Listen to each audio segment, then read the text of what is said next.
Hey there, everybody. I wanted to go ahead and talk about the Rock, aka Springtrap. He is one of the characters that I actually have the most time on, and I feel is the one that requires the most skill. He is very, very fun to play, let alone going on ahead and being able to place traps anywhere, shutting down areas. The only issue that I see is that a lot of people don't really know how to go on ahead and play him properly, or even to go up against him.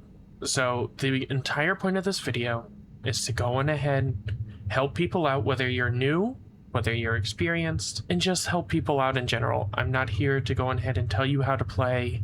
This is just for advice and to hopefully help out some people that might need it. Who knows? This might actually go on ahead and make you better. But let's go on ahead, let's get into the guide. I won't take up too much of your time, and let's get into it. One of the key things with Springtrap is area denial. It's going to be very crucial whenever you go ahead and play him. I will have clips playing in the background while I'm talking. The main thing that you want to do is go on ahead and block access to any of the popular runways, any loops, any type of small corridors, anything like that. My most favorite spots is obviously the doorways, where a lot of the survivors like to run. You can go on ahead and catch them off guard, along with going on ahead and trapping them pretty easily. The only advice that I would give is not putting it directly on top of the door, because in most cases you can actually see the red going through. Next will be the axe throw. I personally go on ahead and don't shift lock for it, but I know that it helps with a lot of people. It can be thrown very far, but you do have to aim it above, which is why I don't like the shift lock all too much. It just makes it easier to aim for me. His scream is by far one of his best utilities here. It can go on ahead and reveal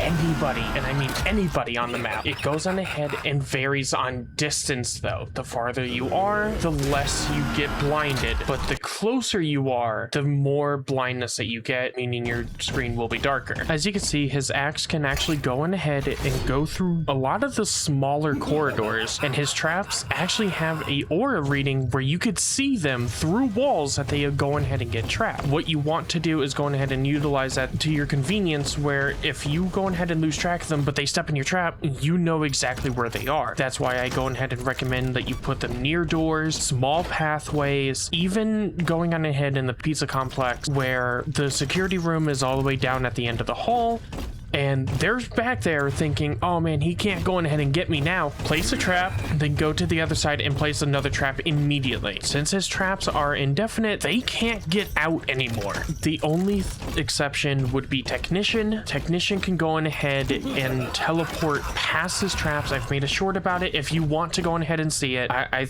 personally just think that Technician is extremely overpowered and needs a nerf or some type of rework, because the fact that it can go on ahead and bypass anything is ridiculous. With Springtrap traps, you can go on ahead and block off exit ways. In the pizzeria, there's like 3 of them that can go on ahead and all spawn within doorways, so you can at least hopefully go on ahead and block those off, get a free kill, even if it's just one. You're not going to be able to get everybody. Over in the playground area is another really big area for his traps. What you can do is that you can go on ahead and place them right at the entrance where you go in, along with up on the top here. You can towards the end where everybody is, you can actually go on ahead and place down his traps past that, going on ahead and putting them around corners, leaving them from being discovered or seen quickly and just getting trapped because of the radius of the traps.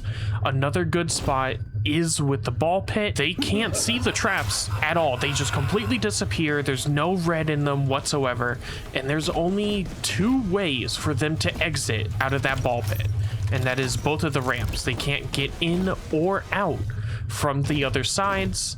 It is literally only the 2 steps that he has. The next map would be the forest. The forest doesn't really have all too much for Springtrap. A lot of it is too open. There's not a lot of corridors for him at all, anything like that. With the new rework that happened to it, you can go on ahead and place your traps semi in the way, but even still, it's very open. Your best bet is in the middle where the 3 doors are. You can go ahead, place traps either on the inside or around the corners is very good. Here by the logs is really good. Placing it on either side is very, very good for it, but I would not recommend putting more than 1 trap here. If anything, I would place it on the inside of the logs rather than the outside. More so because they have to take the longer way around, whereas you can take the shorter. Now, with all that being said, there are a few things that I want to touch up on the end here. I didn't really go too much into the DSD. It is very, very strong on Springtrap, especially with his charge now. He can just go on for miles on end. It's ridiculous now. His axe is also very, very good when it comes to doing damage. His main source of damage is when he has his axe in hand and not when he already has it thrown. But the only thing that I can recommend is to just practice, and eventually you will get really good with him. He is a very fun and very skill heavy character, but God, does he feel good to play. With that all being said, go ahead and leave a like, sub if you want to, but let me know in the comments what character you want to see next. It could be killer, it could be a survivor, it could even be the new technician, because I'm still learning him myself. So if you would like to see that, I like to go ahead and make sure that I understand the character fully before I go ahead and make a guide. But I will see you guys in the next video. Bye-bye.